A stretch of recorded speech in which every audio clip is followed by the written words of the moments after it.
Hello guys आज हम पढ़ेंगे हमारा टॉपिक का नाम है सॉलिड स्टेट चैप्टर का रिलेशनशिप बिटवीन एज लेंथ। हमें रिलेशनशिप पढ़नी है एज लेंथ में ए में, रेडियस आर और नियरेस्ट नेबर डिस्टेंस डी के बीच में। मैं पहले आपको बताऊंगा बच्चों इस टॉपिक का मतलब क्या है। बच्चों इसमें क्या होता है, जैसे हमारी कोई भी यूनिट सेल होती है बच्चों, जैसे हमने कोई भी यूनिट सेल ड्रॉ करी, ये हम यूनिट सेल ड्रॉ करते हैं, कोई भी हमने यूनिट सेल ड्रॉ करी, ये हमारी कोई यूनिट सेल हो गई, ये हमारी कोई भी यूनिट सेल हो गई बच्चों। तो यूनिट सेल के अंदर अगर हम बात करें तो एज लेंथ क्या होती है बच्चों, जितनी भी हमारी एजेस होती हैं यूनिट सेल की, मतलब जो भुजाएं होती हैं उसको बोलते हैं हम एजेस, मतलब एज लेंथ बोलते हैं। तो यूनिट सेल हमारी क्योंकि क्यूब होती है तो बच्चों उसकी सारी एजेस बराबर होती हैं, सब की सब क्या होती हैं, ए के बराबर होती हैं। तो आप देख सकते हैं, आपको पता है कि 12 एजेस होती हैं हमारी यूनिट सेल के अंदर, और सबको हम किससे रिप्रेजेंट करते हैं, ए से रिप्रेजेंट करते हैं। तो ये ए क्या होता है, हमारा एज लेंथ होती है, जो कि सबकी सब बराबर होती हैं। दूसरी चीज़ है बच्चों इसके अंदर distance, nearest neighbour distance D. Nearest neighbour distance क्या होती है बच्चों, अगर हम एटम्स को रख लें, उनकी पोजीशन दे दें, जैसे कि हमारा आपको पता है सिंपल क्यूबिक के अंदर एटम कहाँ पर होते हैं, कॉर्नर पे होते हैं। आपको जैसे हमने एटम रख लिए, कॉर्नर पर एटम रख लिए, तो अब आप देख सकते हैं कॉर्नर वाले जो एटम्स हैं इनके सबसे, जैसे ये एटम है, दो एटम है, ये मैं आपको एजूम करके बता रहा हूँ, ये दो एटम है कॉर्नर वाले, इनके सबसे नज़दीक के एटम्स के बीच की डिस्टेंस आपको पता है कि ये दो एटम है, अगर इनके बीच की डिस्टेंस मेजर करूं तो इनके बीच की डिस्टेंस को मैं रिप्रेजेंट करूंगा स्मॉल डी से, मतलब जिसको बोले हम नियरेस्ट नेबर डिस्टेंस, सबसे नज़दीक के एटम्स के बीच की डिस्टेंस। वैसे तो यूनिट सेल के अंदर सारी की सारी ये हमारी डिस्टेंस बराबर होती हैं। तो अगर ये हमारी यूनिट सेल के बीच की, ये दो कॉर्नर वाले एटम के बीच की डिस्टेंस मेजर करी तो वो किसके बराबर आई, डी के बीच में आई, डी के बराबर आई। तो आप देख सकते हैं डी बराबर किसके आ रहा है, इसमें ए के बराबर आ रहा है, दोनों ही डिस्टेंस किसके हैं, ए के बराबर हैं। ठीक है बच्चों, तो डी का मतलब क्या है, नियरेस्ट नेबर डिस्टेंस। तो डी ये हो गया, ए ये हो गया, एज लेंथ हो गई। और आर क्या होता है बच्चों, आर क्या होता है, अगर मैं क्या करता हूं, इसी यूनिट सेल को अगर मैंने कोई यूनिट सेल बनाई, तो यूनिट सेल को हम अगर एटम्स जो है वो स्पेरिकल फॉर्म में है, मान लो जैसे कि हमारे ये एटम्स हैं, जैसे ये यूनिट सेल देख लीजिए बच्चों, ये यूनिट सेल है हमारी, तो इसके अंदर हमने एटम्स रखे हुए हैं कॉर्नर पर, ये 1 2 3 4 5 6 7 8 एटम्स कॉर्नर पर रखे हुए हैं। अगर ये एटम हमारे इस तरीके, क्योंकि आपको पता है एटम स्पेरिकल फॉर्म में होते हैं, तो स्पेयर की क्या होती है, रेडियस होती है स्मॉल आर। तो ये इस आर जो स्पेयर की जो एटम की रेडियस है उसके बारे में आर की बात हो रही है। तो ये तीन टर्म्स है हमारी जिनके बीच में हमें रिलेशनशिप फाइंड करनी है तीनों टॉपिक्स के लिए, सिंपल क्यूबिक के लिए, बीसीसी के लिए और एफसीसी के लिए। रेडियस में, एज लेंथ में, और नियरेस्ट नेबर डिस्टेंस, मतलब सबसे नजदीक के एटम्स के बीच की डिस्टेंस फाइंड करनी है हमें। तो जैसे देख सकते हैं बच्चों, हम सबसे पहले पढ़ते हैं simple cubic unit cell. Simple cubic unit cell इस तरह से होती है, आपको पता है सिंपल क्यूबिक यूनिट सेल के अंदर एटम्स कहाँ पर होते हैं, कॉर्नर पे होते हैं। आप देख सकते हैं कॉर्नर वाले एटम ये रखे हुए हैं, 8 कॉर्नर होते हैं, 1 2 3 4 5 6 7 ये और 8, हमने 8 टोटल एटम्स रखे हुए हैं, इसके कॉर्नर पे रखे हुए हैं बच्चों। ठीक है, तो अब इनके बीच की जो डिस्टेंस आपको पता है कि ए क्या होती है, एज लेंथ। तो आपको पता है कि इसके बीच की ये सब की सब क्या है, ए है, ये भी ए है, ये भी ए है, ये भी ए है। आपको पता है यूनिट सेल की सारी लेंथ्स क्या होती हैं, भुजाओं की जो लंबाई होती है वो एज लेंथ होती है, जिसको ए से रिप्रेजेंट करते हैं। तो आप देख सकते हैं ये क्या है, सब ए है बच्चों। उसके बाद अगर दो एटम के बीच की नियरेस्ट नेबर डिस्टेंस फाइंड करें, मतलब सबसे नजदीक के एटम्स की डिस्टेंस, तो आप सारे बराबर डिस्टेंस में है, तो इन दोनों के बीच की डिस्टेंस क्या हो गई, डी हो गई। तो आप देख सकते हैं सिंपल क्यूबिक में डी बराबर किसके होता है बच्चों, ए के बराबर होता है। इसको हम ऐसे भी रिप्रेजेंट कर सकते हैं और ज़्यादा समझाने के लिए, जैसे ये दो एटम थे बच्चों, एक एटम ये और एक एटम ये, इन दो एटम्स को मैंने इसलिए क्लोजली पैक्ड ऐसे यहाँ पर रख दिया। तो इन दोनों के सेंटर के बीच की डिस्टेंस क्या है, आप देख सकते हैं इन दोनों के सेंटर्स के बीच की डिस्टेंस हमारी ए है। मतलब इस ए को मैंने, ये वाला जो ए था बच्चों, ये वाला ए, इसको मैंने ऐसे रिप्रेजेंट करके दिखा दिया समझाने के लिए सिर्फ। इसी तरीके से नीचे वाले जो हमारे दो एटम हैं, इनको मैंने यहाँ से रिप्रेजेंट कर दिया, और इन दोनों के बीच की डिस्टेंस क्या है, स्मॉल डी, मतलब नियरेस्ट नेबर डिस्टेंस है। तो आप देख सकते हैं बच्चों यहाँ से डी बराबर किसके है, ए के बराबर है, डी इज इक्वल टू ए के बराबर है, डी बराबर ए के है। और आपको पता होना चाहिए बच्चों, यहाँ से हमारे जो दो एटम्स हैं इनके, ये जो एक एटम हुआ इसकी रेडियस क्या हो गई, आर हो गई, ऐसे ये एटम हुआ इसकी रेडियस क्या हो गई, आर हो गई। तो आर प्लस आर किसके बराबर हो गई, 2r के बराबर। मतलब जो 2r है वो किसके बराबर होता है, a के बराबर होता है, मतलब दो रेडियस एक a के बराबर होंगी। आप देख सकते हैं यहाँ पर, वैसे भी आप यहाँ देख सकते हैं। तो यहाँ से a बराबर किसके हो गया, 2r के बच्चों। तो जब a बराबर 2r के हो गया तो यहाँ से r बराबर किसके हो गया, a/2 के। सिमिलरली आपको पता है डी भी बराबर किसके है, 2r के, क्योंकि डी बराबर ए के है। तो यहाँ से डी बराबर 2r के है, तो यहाँ से बच्चों r बराबर किसके आ गया, d/2।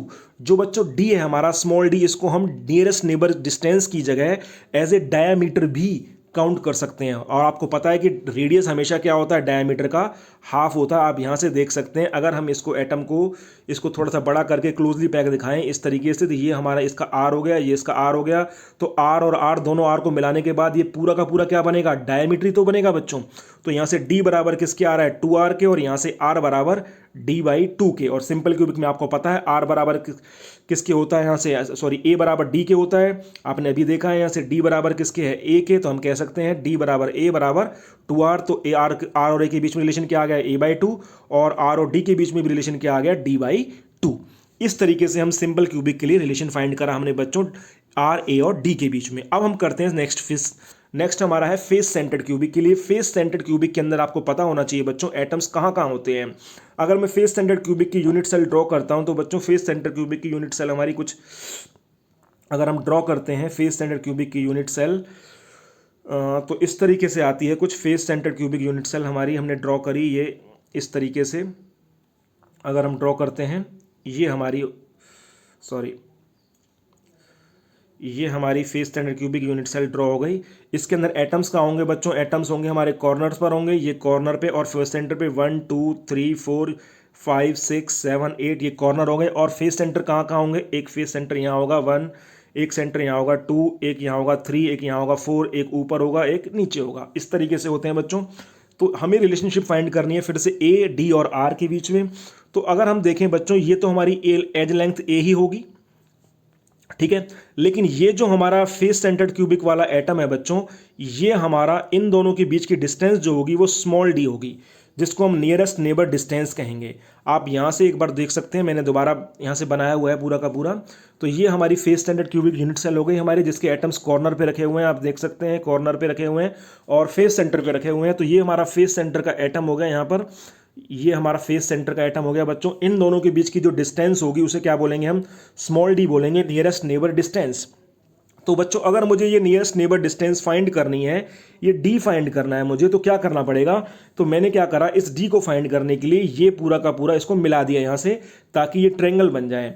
और जब ये ट्रायंगल बन जाएगा बच्चों, इस ट्रायंगल को जैसे मैं कह देता हूँ ABC कह देता हूँ, जैसे ये ट्रायंगल बन जाएगा तो ये मुझे डिस्टेंस फाइंड करनी है यहाँ से यहाँ तक। तो इन दोनों के बीच की जो डिस्टेंस है वो मुझे इस ट्रायंगल से फाइंड हो जाएगी। जैसे इसको और ओपनली समझाने के लिए मैंने क्या किया है, ये इस एटम को यहाँ रिप्रेजेंट कर दिया, इस एटम को यहाँ रिप्रेजेंट कर दिया, इस एटम को यहाँ रिप्रेजेंट, इस एटम को यहाँ रिप्रेजेंट कर दिया, इस एटम को यहाँ रिप्रेजेंट कर दिया। तो ये हमारा ये बन गया बच्चों, ये पूरा का पूरा। और ये वाला जो एटम है बच्चों वो यहाँ पर आ गया, ठीक है बच्चों। तो ये मुझे फाइंड करनी है स्मॉल डी, यानी कि नियरेस्ट नेबर डिस्टेंस यहाँ से यहाँ तक फाइंड करनी है। तो मुझे फाइंड करने के लिए मैंने क्या करा, इसको यहाँ से ड्रॉ कर दिया ताकि पूरा का पूरा ट्रायंगल बन जाए। तो ये पूरा ट्रायंगल बन गया बच्चों, ट्रायंगल ABC बन गया, आप देख सकते हैं। तो यहाँ पर ट्रायंगल ABC के अंदर अगर मैं AC निकाल लेता हूँ तो मुझे क्या निकल जाएगा, ये डी फाइंड हो जाएगा बच्चों। क्योंकि आप देख सकते हैं ये जो स्मॉल डी है, नियरेस्ट नेबर डिस्टेंस, इन दोनों एटम के बीच की जो डिस्टेंस है वो इस पूरे AC का क्या है, आधा है, हाफ है। तो डी बराबर किसके है, AC का आधा है। तो मैं इस AC को निकालने के लिए मुझे क्या बनाना पड़ा, ट्रायंगल बनाना पड़ा। ये आप देख सकते हैं ये वही ट्रायंगल है बिल्कुल एज इट इज। इसको मैंने समझाने के लिए, आपको इजी वे में समझाने के लिए इस तरीके से रिप्रेजेंट कर दिया है। तो आप ट्रायंगल ABC के अंदर देख सकते हैं बच्चों, AC का होल स्क्वायर, यहाँ से AC का होल स्क्वायर बराबर किसके होगा, AB का होल स्क्वायर प्लस BC का होल स्क्वायर। और जो AB है वो बच्चों किसके बराबर है, एज लेंथ है A के बराबर। ऐसे BC हमारी एज लेंथ है A के बराबर, तो A square plus A square. आप देख सकते हैं जो AB है बच्चों वो क्या है, यूनिट सेल की लेंथ ही तो है, एज लेंथ A। और यहाँ से BC भी क्या है, एज लेंथ है A। तो यहाँ से A square plus A square किसके बराबर आ गया, 2A स्क्वायर। तो AC का होल स्क्वायर बराबर किसके आ गया बच्चों, 2A स्क्वायर के बराबर आ गया। इस स्क्वायर को मैं यहाँ पर ले जाऊंगा तो अंडर रूट में आ जाएगा। AC बराबर किसके आ गया, अंडर रूट 2A के आ गया। तो आपको पता है AC जब अंडर रूट 2A के बराबर आ गया, तो यहाँ से जो D थी, जो नियरेस्ट नेबर डिस्टेंस मुझे स्मॉल d फाइंड करना था, वो किसके बराबर था, वो AC का आधा था। तो D बराबर AC/2, मतलब इस अंडर रूट 2A/2 हो जाएगा। इस अंडर रूट 2A का क्या हो जाएगा, AC का आधा, मतलब AC/2 अंडर रूट 2A/2 हो गया। और आपको पता है बच्चों रेडियस क्या होती है, D का हाफ होती है, डायमीटर का हमेशा हाफ होती है। तो ये मतलब √2a/2 जो हमारा आया था √2a/2, इसका भी हाफ कर देंगे अपॉन में 2, तो ये आ जाएगा √2a/4। तो फेस स्टैंडर्ड क्यूबिक के लिए रिलेशन क्या आ गया बच्चों, हमारा आ गया relation r is equal to √2a/4। ये आप देख सकते हैं डी और ए के बीच में रिलेशन आया √2a/2 और r और a के बीच में रिलेशन आया √2a/4। इस तरीके से हमें फाइंड करना था बच्चों फेस सेंटर्ड क्यूबिक का। अब हम करते हैं next base BCC, body centred cubic unit cell को ड्रॉ करते हैं। आपको पता हो तो बच्चों body centred cubic unit cell हमारी कैसे होती है। Body centred cubic unit cell हमारी कुछ इस तरीके से होती है। अगर मैं यूनिट सेल को ड्रॉ करके दिखाऊं आपको, तो बॉडी सेंटर्ड क्यूबिक हमारी यूनिट सेल इस तरीके से आएगी। ये हमने यूनिट सेल को ड्रॉ कर दिया है, ये यूनिट सेल को हमने ड्रॉ कर दिया है। ये तो बॉडी सेंटर्ड यूनिट सेल के अंदर बच्चों एटम्स कहाँ पे होंगे, कॉर्नर पे होंगे। ये 1 2 3 4 5 6 7 8 ये कॉर्नर वाले एटम हो गए हमारे 7 8, और एक एटम होगा बॉडी सेंटर पर, मतलब यूनिट सेल के सेंटर पर। तो आप देख सकते हैं ये मैंने यूनिट सेल को इसको ड्रॉ किया हुआ है, पूरी की पूरी बॉडी सेंटर्ड क्यूबिक को। तो हम देख सकते हैं ये body centred cubic unit cell के अंदर बच्चों ये एटम्स हमारे कॉर्नर वाले 1 2 3 4 5 6 7 8, और एक एटम ये रहा हमारा बॉडी सेंटर पर। अब आपको पता है बच्चों ये सारी तो हमारी क्या होंगी, एज लेंथ होंगी, ए होगी, ये भी ए हो गई, ये सारी ये भी ए होगी, ये भी ए होगी, ये भी ए होगी। तो मुझे क्या फाइंड करना है, जो सबसे नज़दीक के एटम हो गए। अब की बार ये दोनों सबसे नज़दीक के एटम्स हो गए। मैं दिखा देता हूँ आपको एक बार और। ये जो दो एटम्स हो गए हमारे, ये वाले, ये एटम और ये एटम, ये सबसे नज़दीक के एटम्स हो गए, और इनके बीच की जो डिस्टेंस है उसको बोलेंगे हम d, स्मॉल d बोलेंगे बच्चों, जिसको नियरेस्ट नेबर डिस्टेंस बोलेंगे।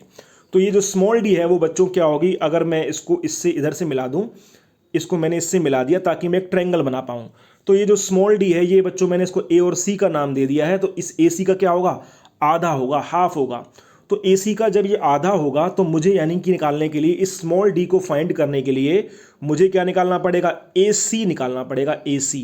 ताकि AC का मैं हाफ कर दूंगा तो D निकल जाएगा, स्मॉल d मतलब नियरेस्ट नेबर डिस्टेंस निकल जाएगा। तो अगर बच्चों इस स्मॉल d को मुझे निकालना है तो मुझे क्या करना पड़ेगा, फिर से देखें, AC मैंने बना दिया यहाँ पर इसको निकालने के लिए, क्योंकि D हमारा AC का आधा होगा। लेकिन अभी भी ट्रायंगल नहीं बन रहा था। देखें तो एक लेंथ हमारी ये आ गई, एक लेंथ हमारी ये आ गई, ट्रायंगल अब भी ड्रॉ नहीं हुआ। तो ट्रायंगल बनाने के लिए मैंने, आप देखें तो यहाँ से ये ग्रीन वाली लाइन और ड्रॉ करी है। ये लाइन हमने खुद ड्रॉ करी है ताकि क्या बन जाए, ट्रायंगल बन जाए हमारा, ट्रायंगल ABC बन जाए, ताकि हम ABC ट्रायंगल में पाइथागोरस लगा के AC का whole square is equal to AB का whole square plus BC square निकाल के हम क्या निकाल पाएँ, AC निकाल पाएँ। तो इसीलिए मैंने कराया बच्चों इसको। तो ये अगर आप देखें, मैंने इसको और आसान बनाने के लिए क्या कर दिया, आपको समझाने के लिए, ये ट्रायंगल हमारा हो गया। जैसे ये इस एटम को मैंने रिप्रेजेंट कर दिया ऐसे, इस एटम को रिप्रेजेंट कर दिया यहाँ B से, इस C वाले एटम को रिप्रेजेंट कर दिया C से। तो मुझे क्या निकालनी है बच्चों, यहाँ से AC निकालनी है। और आपको पता है AB बराबर किसके होता है, AB हमारी क्या है, यहाँ से AB एज लेंथ है, जो किसके बराबर है, A के बराबर है। लेकिन बच्चों जो BC है, ये जो BC मैंने खुद ड्रॉ करी है, ये BC खुद ड्रॉ करी है, इसका मुझे नहीं पता है। क्यों नहीं पता, क्योंकि ये एज लेंथ नहीं है, ये तो हमने खुद ड्रॉ करी है, ये एज की लंबाई नहीं है, ये तो हमारी एज डायगोनल है जो हमने ड्रॉ करी है।